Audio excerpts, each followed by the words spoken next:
Mondstadt welcomes you.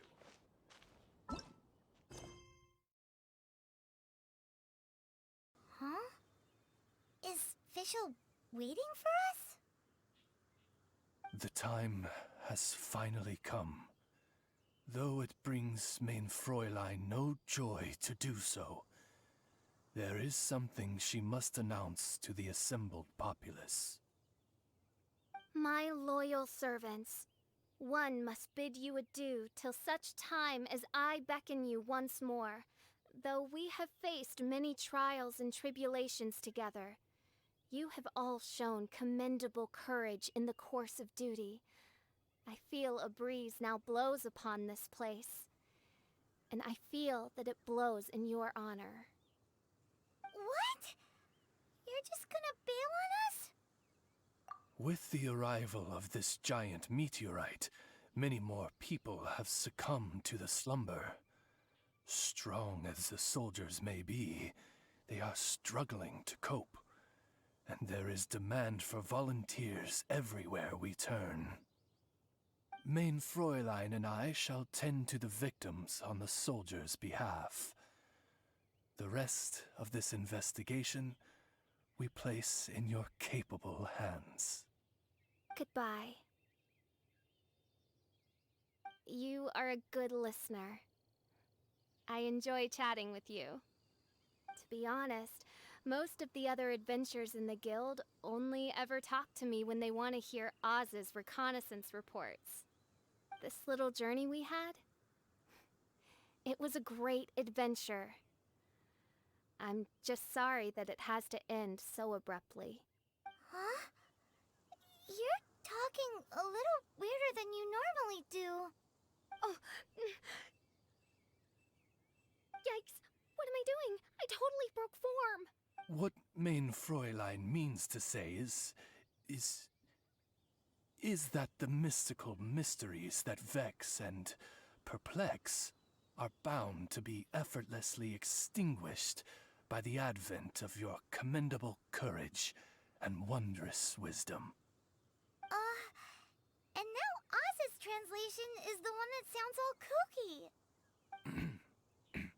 Main Fräulein simply wishes to say that she has every confidence that you will arrive at the truth of this matter. Most indeed. My dear attendants, I hereby charge the Ritter der Verurteilung with leading you out from the darkness, back into the realm of light. Who are you calling your attendant? We will meet again. Well, now we're two people short. But let's not get hung up about that. The good news is I found something else out. I shaved some dust off the meteorite and used it to do another reading. It was actually really effective. These rocks have been around for hundreds, maybe even thousands of years. Leonard must have lived a very long time ago. The meteorites carry his will and can pass it on to others. In other words, centuries on from Leonard's life, and the strength of his will is not diminished one bit. A guy from the distant past with a burning ambition to scale the highest mountain. I'd be willing to bet that he was an adventurer. Just like you. An adventurer? That does explain his obsession with mountain climbing. Our approach so far has been too passive, and time has been against us every step of the way. We need to change our strategy, and we need to attack this problem at its source. Paimon agrees. From now on, we need to put Leonard at the center of everything we do. Yes, because if the meteorites carry Leonard's will with them, then it's precisely as Fischl said. The rocks are, in a sense, a curse. I'm a little incredulous, but it turns out her blind guess was actually spot on.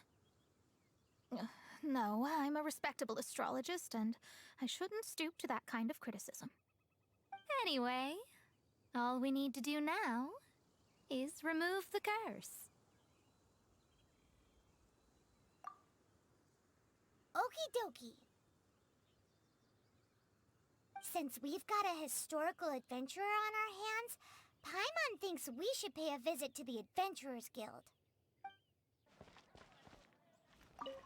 Our records show that there have been many adventurers by that name over the years. It is impossible to know which one you refer to. However, I do recall that there is a book in the library authored by someone called Leonard. Perhaps you should take a look? Author Leonard. Where are you, Leonard? Aha! Gotcha! The index says that Leonard's book should be in the northwest corner on the top floor of the library. Northwest corner. Should be right over there. Found it! Of Mountains and Seas, a guide for adventurers written by Leonard. But the words have faded, and there are even pages missing. Paimon's got no hope of reading this.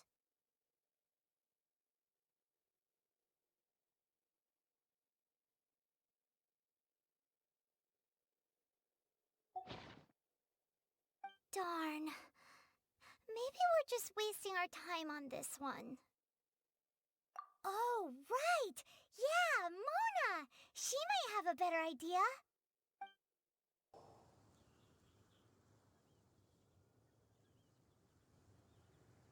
Look what we found! Leonard wrote a book!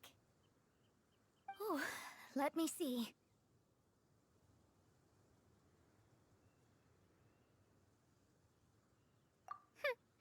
I could have predicted as much.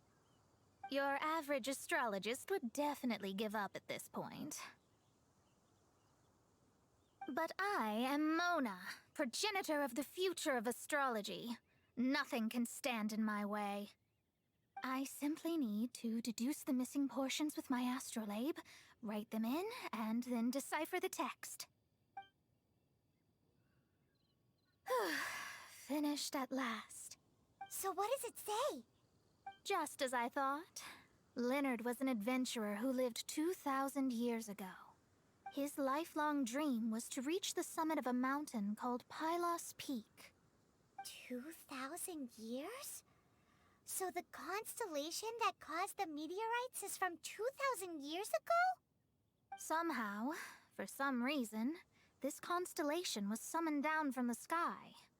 I suspect that the Fatui have something to do with that part. Paimon thinks so too. Whenever something shady happens, you can bet the Fatui are involved. The meteorites harbor elemental energy, which radiates out and lulls people to sleep by some means akin to hypnosis. And if I'm guessing correctly, there should be some sort of core meteorite among the bunch, within which is a crystal that harbors Leonard's spirit. Well, if I were Leonard, I would want to make sure the core lands right on the snowy summit that I never made it to while I was alive. So, the core should be at the top of Pylos Peak? Where is that? Paimon's never heard of it before. It's the first I'd heard of it too. So I compared the map from the book against the current topography of Mondstadt. Apparently, Are you trying to say that the tallest mountain Paimon's never heard of just disappeared? I once read somewhere that the Animo Archon, Barbados, once used his divine power to mobilize the winds and blow the ice and snow from the face of the earth. The whole landscape of Mondstadt was changed in the process. The mountains of that age were replaced by the vast stretch of ocean we see today.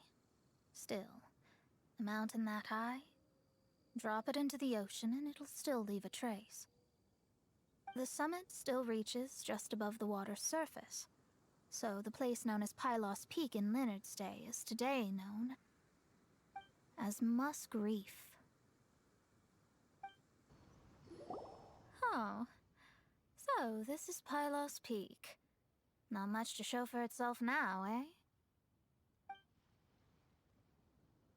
Looks like someone beat us here. Is this like a popular tourist spot, or... Ah, it's you! Huh? You again. Look at the state he's in. Was he in that dream just now? He managed to extricate himself from the dream on his own strength? How is that possible? Just because you are powerless to do something does not mean that I am. You're too late anyway. I finished my research. We knew it! This was all a dirty trick by the Fatui!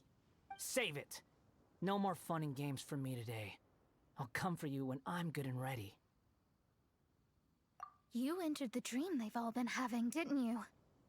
How much do you know about Leonard? Leonard? Who's Leonard? Whatever. I have bigger fish to fry. I've discovered something far more important and far more terrifying. What? The stars, the sky, it's all a gigantic hoax. A lie. The stars are a lie. What are you talking about?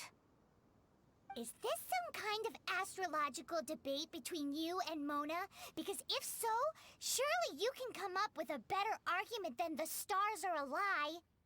Seriously, who's gonna fall for that one when you can just lift your head up at night and see them up there twinkling away?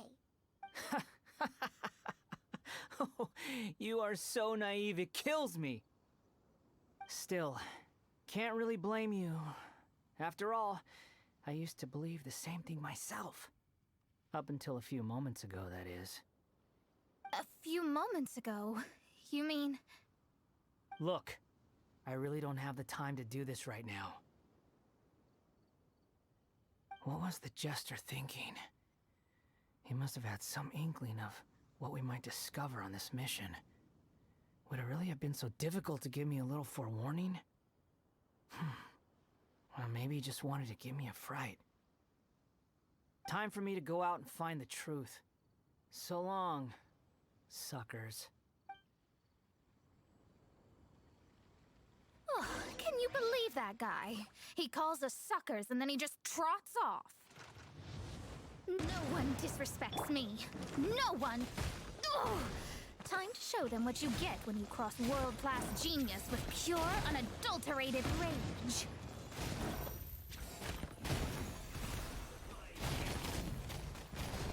This one's well done.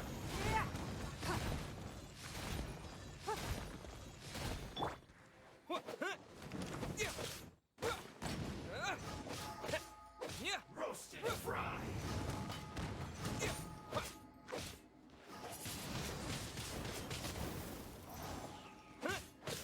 You need a disappear. This one's well done.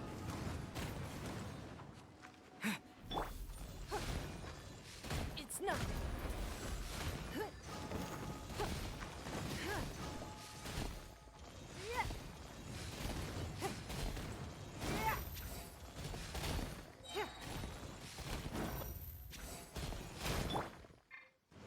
You need a hurry up. Blade! Roasted fried. Your life is mine. Fuse clogged. Wow, you fought so fiercely. Told you. That's what happens when you disrespect me.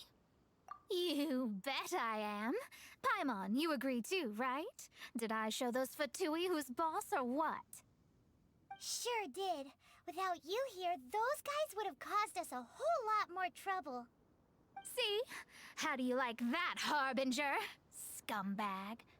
He seemed genuinely shaken, though. I don't think he was lying. I was always taught to talk about the false sky during astrological readings. Could there be more to such phrases than I have been led to believe? I digress. Come on, let's finish the job we came to do. Whoa, this must be the core. It looks totally different different from all the other meteorites. It's way more shiny. This stone harbors an unbelievable amount of elemental energy and human desire. It's the core, all right? Yes. Otherwise, the victims will never wake up. This core is the root cause of everything that has happened.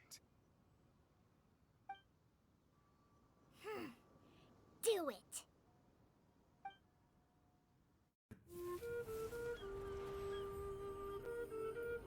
With ropes, we can scale mountains. With boats, we can sail the seas. By age 40, I had conquered every last domain. Pylos Peak alone defeated me. As an adventurer, and well, maybe in other ways too. Now, I am approaching the end of my life. Many times I have sat and stared up at that peak as the boundless snow slowly engulfed me. It is a beast without weakness, the merciless face of the world. It fills me with fear. And when an adventurer loses courage, they can no longer climb mountains. My mountaineering days may be over, but I have a greater ambition now. Humans create tools to conquer nature, and when nature conquers them in return, they create better tools. Where our legs cannot take us, maybe our tools can. And when tools fail us, perhaps wings can carry us instead. My dear friend, I leave you my designs for the wings of incompletion. Against the unknown, humanity stands as one. To be alive is to seek, to set foot in every place that the eye can see. I have little time remaining, though the wind has not yet come for my soul. But between us and your children, students, and friends, I believe that someone will reach that place at last.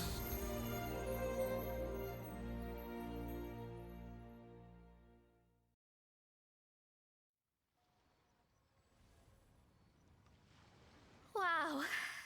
Well, that was unexpected. Who would have thought that human will can survive in the skies for millennia on end? Astrology really is an incredible thing. What makes you say that? The ability to communicate with the stars can give you access to all the secrets from throughout human history. Though, of course, very few astrologists ever reach that level. What's with the formal tone all of a sudden? And speaking of formal tone, what is the deal with that girl, Fischl? She's a curious one. Paimon thinks so too. She's so... how to put that? Yeah. Although, if you think about it, seems she was right all along. Is she one of these people who uses the wrong method but still gets the right answer? You may well be right. Even so, Paimon thinks that the most surprising thing of all was how Pylos Peak turned into a teeny tiny little island. A mountain of yesteryear now sits as an island in the sea. Almost anyone from Mondstadt could reach it now, just by jumping in a boat. In other words, everyone can climb Pylos Peak now. Do you think Leonard would be happy about it? The situation with Pylos Peak might be a bit of a shock. But now, with the help of the Animal Archon, the people of Mondstadt are able to glide. With wings, people can travel further and higher than ever before and explore new and unknown places. The victims should finally start waking up, now that we've dealt with the core. And we have finally finished our commission from the Adventurers Guild.